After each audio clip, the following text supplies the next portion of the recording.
हाँ जी भाई, तो हम लोग आगे कर रहे हैं वीडियो के साथ। आज की वीडियो में हम लोग बात करेंगे मेरे मंथली एक्सपेंसेस के बारे में।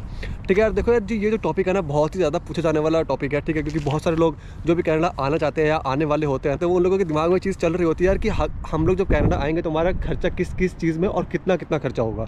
जैसे रेंट हो गया, ग्रोसरी हो गया, बस का पास हो गया और फ़ोन बिल, यूटिलिटीज़, ये सब मिला के जो हमारा जो खर्चा कितना होगा। जो भी स्टूडेंट यहाँ पे आता है ना स्टूडेंट लाइफ में, उसका एक प्लान होता है, गोल होता है आगे कि यार उसको ना अपनी फीस पे करनी है, आगे लोन उतारना है। अगर उन लोगों ने बैक होम कंट्री में अगर अपना लोन लिया होता है तो वो ये सारे खर्चे पूरे करने के लिए ना उनके लिए ये चीज़ पता होनी बहुत ज़रूरी है कि यार कितना कमाएंगे तो उसमें से कितना हम लोग खर्च करेंगे और कितना बचा लेंगे, जिससे कि हम अपने जो आगे के एक्सपेंसेस हैं उसको मैनेज कर पाएंगे। ठीक है, तो आज की वीडियो में मैं इस चीज़ के ऊपर डिटेल में बात करूँगा।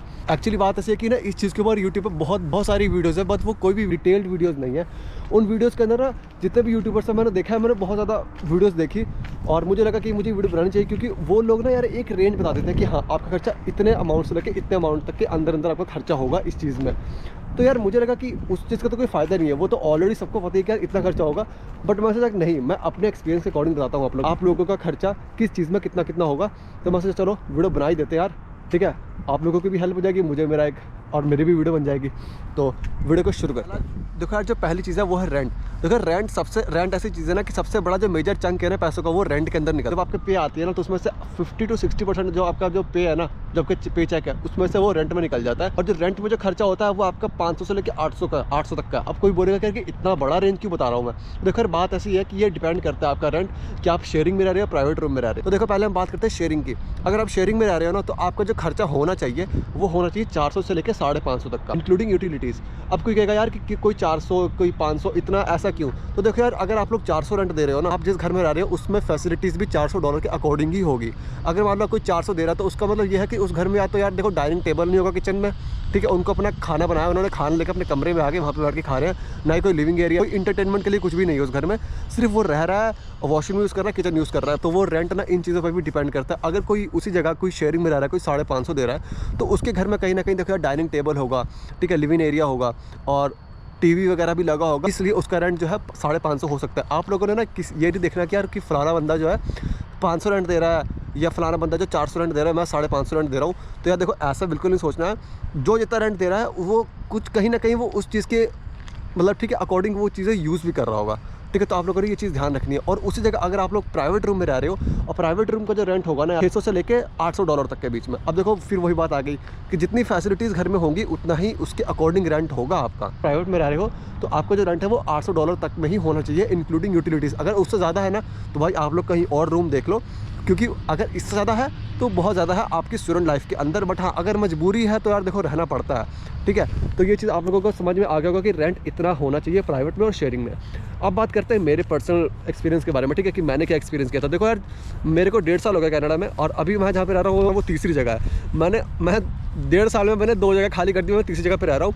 और देखो जब मैं नया आया था ना तो मैं प्राइवेट रूम में रहा था। जो उस रूम का जो वो रूम थोड़ा छोटा था, बट उसका जो रेंट था ना वो था 750 प्लस यूटिलिटीज़। मतलब मेरी यूटिलिटीज़ थी $50 से $60, तो मेरा 800 आप मान के चलो। फिर मैं गया शेयरिंग पे जब मैं गया तो मेरा जो रेंट था वो 450 प्लस यूटिलिटीज़। तो जो मेरा रेंट बनता था वो $500 बनता था। अब मैं आया हूँ तीसरे घर में जो कि यहीं कहीं है, आसपास में ही है। ठीक है, तो यहाँ पे जो मेरे को जो कमरा मिला है वो मिला है मुझे, प्राइवेट रूम है वो मुझे मिला है $600 में प्लस यूटिलिटीज़। तो मेरा जो रेंट बनता है वो $650 बनता है। अब कोई पूछेगा भाई कि इतना ज़्यादा डिफरेंस, तो ये डिफरेंस इसलिए है क्योंकि मैं जैसा आपको पहले बताया था कि जितना आप रेंट दे रहे हो आपके घर की फैसिलिटीज़ भी उसके अकॉर्डिंग ही होगी। तो ये जो कमरा थोड़ा सा छोटा है, किचन में कोई डाइनिंग टेबल नहीं है, कोई कुछ भी नहीं है। आप लोगों को खाना बनाना है, आप अपना खाना कमरे में लेके जाओ, वहाँ बैठ के खाओ। ना ही कोई लिविंग एरिया है, कोई यूज़ है अभी तो वो लैंडलॉर्ड का है, वो कोई और यूज़ नहीं कर सकता। तो ये चीज़ें इस पर डिपेंड करती है। ठीक है, तो आई होप कि आप लोगों को समझ में आ गया होगा कि रेंट में कितना खर्चा होता है। आपको एक ऊपर से बता देता हूँ कि अगर शेयरिंग में रह रहे हो तो $400 से $550 के बीच में अगर आपका रेंट होना चाहिए। और अगर आप लोग प्राइवेट में रह रहे हो तो आपका जो रेंट है वो 600 से लेकर $800 तक के बीच में होना चाहिए, इससे ज़्यादा नहीं होना चाहिए। ठीक है, और जो दूसरी चीज़ है ना जिस पे पैसे खर्च होते हैं, ठीक है, वो है ग्रोसरीज़ पे भी बहुत सारे पैसे खर्च होते हैं। बट वो डिपेंड करता है यार कि ना देखो, कोई कम खाता है, कोई ज़्यादा खाता है, कोई नॉन वेजिटेरियन है, कोई वेजिटेरियन। तो ये चीज़ें भी डिपेंड करती हैं। पहले बात करते हैं, व्यू काफ़ी अच्छा है। ठीक है, मेरे पीछे जस्ट छोटा सा एक ये जो भी बोलो आप इसको। ठीक है, तो ये था मैसेज। चलो ठीक है, बैकग्राउंड भी चेंज हो जाएगा थोड़ा सा। अगर मैं अपनी बात करूँ तो मैं नॉन वेजिटेरियन हूँ और मैं दाल वाल ये सब्ज़ी वगैरह कम ही खाता हूँ। चलो पूरा अगर अच्छे से खाते हो अगर आप तो वो आपका जो मंथली जो खर्चा आएगा ग्रोसरीज़ का वो आएगा $250 तक का, ठीक है। $250 तक का खर्चा आपका ग्रोसरीज़ में आएगा, और आप $50 से $60 ये भी मान के चलो कि आप थोड़ा सा बाहर से भी खाओगे, ठीक है। और ये $250 मैंने कई लोगों को बहुत ज़्यादा भी लग रहा होगा, बट देखो जो $250 है ना यार, ये आपके तब लगेंगे जब आप खुला खाओगे। 2 से 3 बार दूध लेके आ रहे हो, ठीक है, महीने में 2 से 3 बार चिकन लेके आ रहे हो, 2 से 3 बार अंडे की ट्रे लेके आ रहे हो, तो ये आपका $250 तब लगेगा। अगर आप ये बिल्कुल नॉर्मल खाते हो ना, रोटी दाल या घर ही बना रहे हो, तब तो आपका 150 से 150 से 170 180 में भी हो जाएगा। बट दूध दही अंडा चिकन तो आप लोगों का जो खर्चा है ना ग्रोसरीज़ का वो $250 तक जा सकता है। और आप लोग $50 एक्स्ट्रा मान के चलो कि कल को आप लोगों का बाहर भी खाने का मन करेगा, है ना, बाहर निकले कॉफ़ी पी ली, तो ये चीज़ें भी खर्चा हो जाता है इसमें। तो ये इन चीज़ों के लिए भी आप $50 से $60 लेके चलो। डेली या घर पे बनाओगे नहीं, कभी ठीक है मूड नहीं होगा, कभी एग्ज़ाम चल रहे होंगे, तो कभी आपको टाइम नहीं मिलेगा, तो आप प्रेफर करोगे कि चलो आज बाहर खा लेते हैं। तो उसमें आप लोग थोड़े से $50 से $60 एक्स्ट्रा में लेके रख के चलो कि हाँ यार ये बाहर के लिए भी है, कभी बाहर का भी चलता है, ठीक है। ज़्यादा ज़ुबान पे कंट्रोल नहीं करना यार, इतने दूर आए हैं तो यार इतना खर्चा तो चलता है, ठीक है। मेरा जो मंथली ग्रोसरी का खर्चा होता है ना वो $300 तक का होता है रफली। मैं मान के चलता हूँ कि हाँ $300 खींच के हो जाता है। बट किसी का यार देखो 200 में भी हो जाएगा, किसी का 150 में भी हो जाएगा, बट वो ये यार कि कोई कितना खाता है। अब देखो शरीर पे मत जाना, ठीक है, लग नहीं रहा है वो बात अलग है, क्योंकि मेहनत भी है। तो $300 मेरा ग्रोसरी का खर्चा हो जाता है महीने में। और जो तीसरा जो मेजर खर्चा होता है ना वो होता है ट्रांसपोर्टेशन का, आप जिसको कम्यूट भी कह देते हो। जो ट्रांसपोर्टेशन की जो चीज़ है ना यार वो भी वेरी करती है, ठीक है, province to province, city to city, ठीक है। तो देखो अगर मैं किचनर की बात करूँ, मंथली पास की बात करें तो वो $90 की होती है, ठीक है। $90 मेरा बस का पास होता है महीने का। अगर वही आप लोग टोरंटो जाओ या ब्रैम्पटन स्कार्बरो वहाँ पर जाओ ना, तो उस तरह जो बस का जो पास है ना वो आपको $120 या $130 में होता है, तो वही $10-20 ऊपर नीचे होता है। मैं अगर किचनर की बात करूं तो देखो यार कॉलेजेस में भी कुछ आपको सर्विस दी जाती है। जैसे अगर आप उनका जो सेमेस्टर पास लोगे तो सेमेस्टर पास होता है 4 महीने का।